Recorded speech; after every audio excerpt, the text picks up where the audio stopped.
When I started playing Pokemon Blue back in the day in the year 1999, my best friend played with me. And that didn't change to this day, over 25 years later. His favorite Pokemon is Kingler, and why not do a solo challenge run in FireRed and LeafGreen? Here are the rules. I can only use Kingler in battle, but I can catch other Pokemon. I need other HM users to help me finish the game. With that said, let's begin. I use the Universal Pokemon Randomizer to change Squirtle to Krabby. Krabby is so late in the game, if I waited until then, it wouldn't be a Kingler run anymore. And I chose to replace Squirtle because Bulbasaur will definitely be the hardest Pokemon to beat. When I checked Kingler's stats, I wasn't too happy about it. The attack and defense stats are amazing, and speed is fine too. But special attack and defense are so low, it's crazy. The moveset is okay, it learns Y-Script quite early, it's a way better tackle, and Mudshot is a move I very rarely get to see, especially in Kanto. Will it be the key to beat Lieutenant Surge if I ever need one? Anyway, I wanted a Krabby with Hyper Cutter, or the champion battle against Gyarados and Arcanine will be horrible. I battled against every trainer in Viridian Forest and the guy who said I'm light years behind, but Krabby has bubble right from the beginning and a high defense, so this battle is quite easy to go through. The rock and ground type gym leader will never stand a chance against a 4x super effective special move. It's not happening. Rock is defeated and this battle gives me the TM for Rock Tomb. It's very strong against the nasty Pidgeots. Super effective and lower speed, exactly what I need. Level 16 is the level Krabby learns Harden. I don't like the fact that Krabby does not learn any power-up moves besides this one. Really a shame. At the end of Moon Moon, I take the Helix Fossil. I cannot use it anyway, but at least this shows that I care. The battle at Nugget Bridge was annoying. I had to level up quite a lot, but there are only 2 trainers in the Cerulean City Gym, besides Missy of course, and the wild Pokemon to the west. And the rival is really strong. Versus Pidgeotto, but of course Rock Tomb is the best move by far. It deals a lot of damage thanks to the high physical attack. Against Bulbasaur, it's just luck. I cannot see Sleep Powder or I reset. I cannot see a Vine Whip critical hit or I reset. But at least it's down in 2 Vice Grips. Abra has no chance, it's just here for free experience points. And Rattata? Rattata as well, it cannot do anything either. Rival is defeated, and this is my favorite part of every Pokemon run. The area behind the Nugget Bridge is now opened up. Where Krabby reached level 23 and learns Mudshot. This move is so amazing, just slightly weaker than Dig, but just one turn and it will always lower the speed, which is very useful to have. Vice Grip is great and all, but Secret Power is just better. Good chance to paralyze, more damage, everything one can dream of. And all those upgrades are the reason why I can beat Misty now. And even then, it is pretty close. Versus Staryu, but while Mudshot deals good damage, all I have to do is pray that there's no Water Pulse confusion, or I can try again. Misty's Ace Starmie is very strong, and I had an Oranberry to restore some HP, but in this try it was totally useless. Losing Oranberry for no reason. But Mudshot lowering speed was the key to victory. 2 drops and Secret Power for the KO just barely. This battle is over and I think I was able to show off the power of Mudshot. And as a reward for my effort, I received the TM for Water Pulse. Let's say it's a slight upgrade to Bubble, a little bit more damage to work with. At SSN I grabbed a TM for Rest. I know you thought I would grab a different one, but Brick Break is not usable for Kingler. I was very disappointed. But while I'm here, let's face the rival again.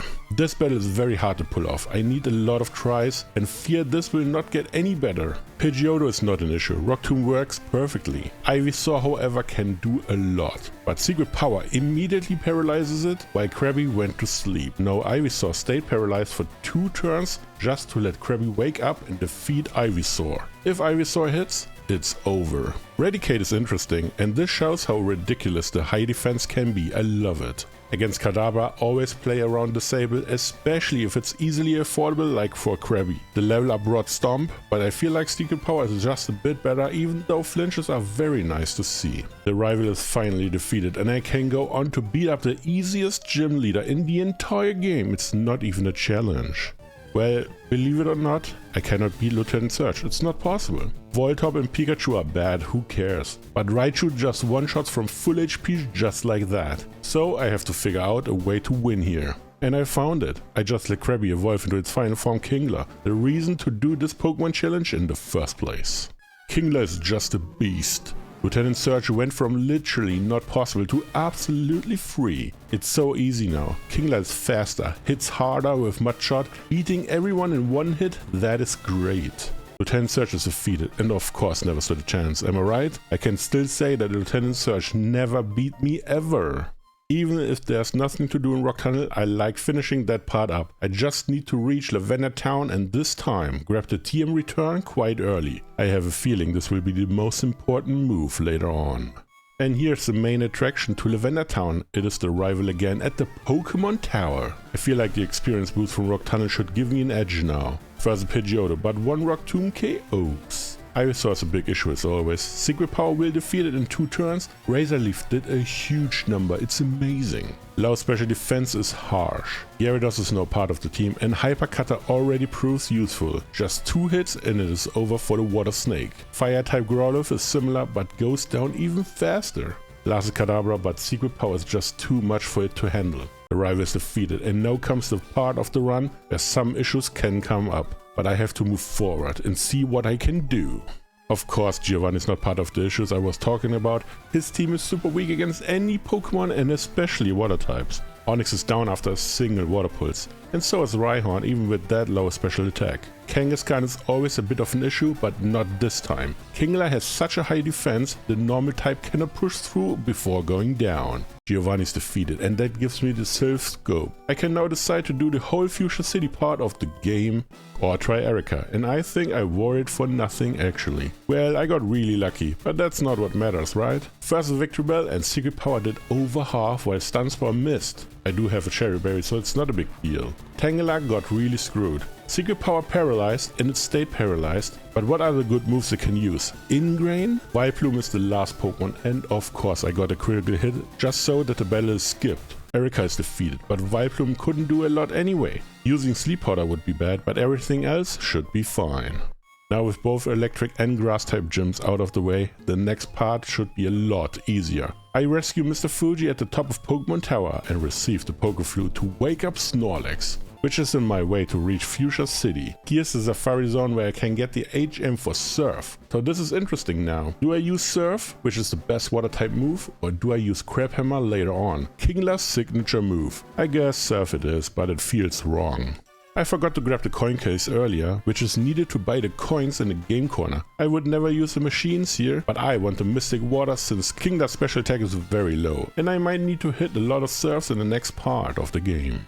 This sounds horrible to say, but I had a lot of issues with Koga. Coughings don't seem too hard to beat usually, but I cannot one-hit KO, they go on to use Toxic, lose me the battle, or self-destruct, also losing me the battle. So I got some levels before. First Coughing now goes down to 1 surf. Muk gets a nasty mud shot, removing over half of the HP while Sludge hits and of course poisons. This can be very interesting now. Next Coughing in and Surf to KO. What about Wheezing? Surf does over half, but Sludge barely not KOs. And I get in another Surf to defeat Koga's ace. That was very close, but Koga is defeated and just a bit more damage from Koga's side and I would lose again. But this win is very important to me since Koga usually feels quite weak.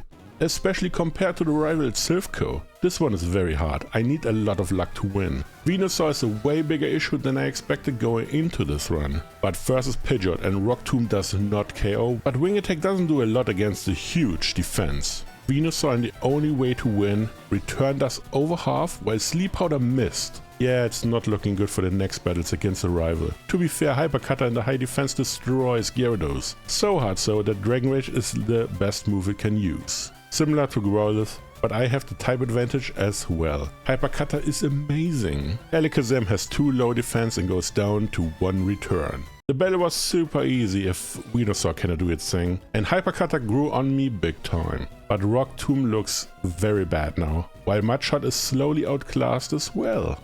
But before anything happens now, the very easy to battle Giovanni is here. It's actually more of a marker that I did the Silphco thing before anything else. First is Nidorino, but Mudshot is super effective and knocks it out. Nidoqueen gets hit by Surf and survives, which is to be expected for the low special attack. Kangaskhan loses a lot of HP against Return while doing absolutely nothing and then goes down against another hit. Last is Rhyhorn, but Surf is of course enough to KO. Giovanni obviously never stood a chance and I can now move on to the next part of the run. Sabrina is the last gym leader before I have to move on to the Cinema Island, and this battle can go either way, being super easy, nothing happens, or very hard and I need to level up first. But I got a bit lucky. Kadabra has no defense, basically the total opposite of Kingler. Mr. Mime has a lot more defense, but it's not enough either. Venomoth, however, will survive a hit, which I didn't like or expect, but while Supersonic Mist and Hyper Potion was used, one Mudshot critically hit did the job. Not sure why I didn't stay on return. Last is Alakazam, and this is the part where things can get dicey. I have to tank one hit, and if Kingler survives, Alakazam will go down. Sabrina's defeated, and the battle was fine to do. A critical hit in the end would be devastating. Arriving on Cinema Island is not a lot to do, but I do grab the TM for Blizzard. I have a feeling I might need it at the final stretch of the game, and to be honest, it's on the way to grab the secret key anyway. Nobody will expect this, absolutely nobody. But Blaine, the fire-type specialist, has no chance against a water-type Pokemon. I know this comes as a shock, but that's it. Growlithe loses to a Surf, Honida loses to a Surf. Yes, even Rapidash goes down to 1. Only Arcanine survives and even misses the Fire Blast, but I'm pretty sure Kingler would have survived one hit. Just need to burn down the Hyper Potions, and after that's done, Arcanine loses to another Surf. Blaine is defeated, only one gym is left, but I feel like I will need a lot of experience points for the last battle gauntlet anyway. So I hop over to the Savvy Islands. What I didn't know at that point was that I need to visit this amazing vacation spot later anyway. And here he is, the last gym leader, and of course Giovanni will have a bad time, like a really bad one. Even with his low special attack, the battle is a breeze. Did I ever mention Kingler's low special attack? It's very low. Rhyhorn gets defeated by a double super effective Surf. Dugtrio has no defenses and goes down to 1-2. Nidoqueen just barely survives one hit, but the Earthquake clapback was super low. Did it even deal damage? I'm not sure. The second Surf does KO, very satisfying. Nidoking has lower defenses than Nidoqueen and goes down in one go. Last is another Rhyhorn and Surf is double the fun again. The last batch was very easy to get, but the true sad part is that this battle was the last easy battle for this Pokemon FireRed and LeafGreen challenge. The rival at Route 22 is so hard, I cannot win. It's not possible. I deal less than half against Venusaur, while Razor Leaf will one-hit KO every single time. There are some ways to win, but that includes double miss of Razor Leaf or critical hit return and Razor Leaf miss. Very unlikely. But I do have a plan. Grabbing the big mushroom in the Pokemon Tower and head over to 2 Island, talking to the move relearner. I'm very sorry, but there's one move I usually wouldn't use, but it's either getting this move or just leveling up more, so I decided to get back Guillotine, a move Kingler learns via level up anyway. So let's check out this rival battle at Route 22 again. This time I do have the correct tools to beat him, I hope. Pidgeot goes down to 2 returns, while Wing Attack only did a small scratch. Venusaur in, Guillotine hits and defeats it. Feels a bit dirty, not gonna lie. The rival's Rhyhorn is even weaker than Giovanni's Rhyhorn. And this Gyarados is so sad. It does have Hydro Pump, but even then it's such a low damage. Gyarados is a monster, but what is Kingler then? Growlithe in, but I still have Mudshot for a simple one-hit KO. And against Alakazam, always switch around moves. That was the real reason to use Mudshot against the Fire Dog earlier. The rival is defeated, and with some dirty moves, it didn't feel hard to do. I hope I won't need to use it ever again. Last things to do is grabbing the TM Protect at a power plant. I had a specific use in mind, let's see if I need it. While traveling Kanto and the Savvy Islands, I can find 13 rare candies. This time I got all of them and will use them before facing the Elite Four. That brings my Kingler up to level 67. This sounds quite high, but with only one Pokemon in the team, it might not be high enough. But let's find out. The first Elite Four member is Lorelei, and while I thought this battle was super easy, she cannot beat Kingler reliably, I realized that using all the rare candies up front was indeed necessary. Dugong will use Hail, but 2 returns is enough to beat it. Very nice start. Cloyster, however, is so annoying. This battle takes ages, thanks to the Protect spam. 2 returns, 1 KO, thanks to the high defense, so I went for return into Mudshot to push it into range, and then another return, 2 KO. I believe Cloyster stalled for so long since Hail is the best damage it can do. Next is Slowbro, and return does less than half, so same strategy as before, using Mudshot to get it into range, since I don't want to see any full restores. Surf did some damage, but Slowbro goes down. Jinx is not an issue at all, just one return and it is done. Last is Lapras and I got a bit scared. Thankfully, Ice Beam did not freeze, but I had to use 3 moves against it to defeat it. Those rare candies were a lifesaver. Lorelei is defeated and it was way closer than I expected. I feel like this Elite Four can be a lot of hard work to go through.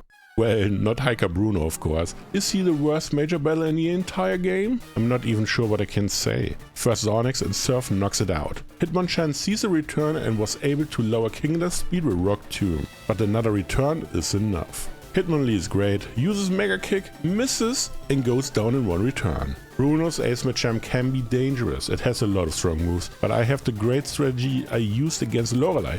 Return, Mudshot, return, and Machamp is gone. Last is another Onyx, but Surf is still here to defeat it. Bruno is defeated, nobody is shocked, nobody was expecting anything different, so let's move on.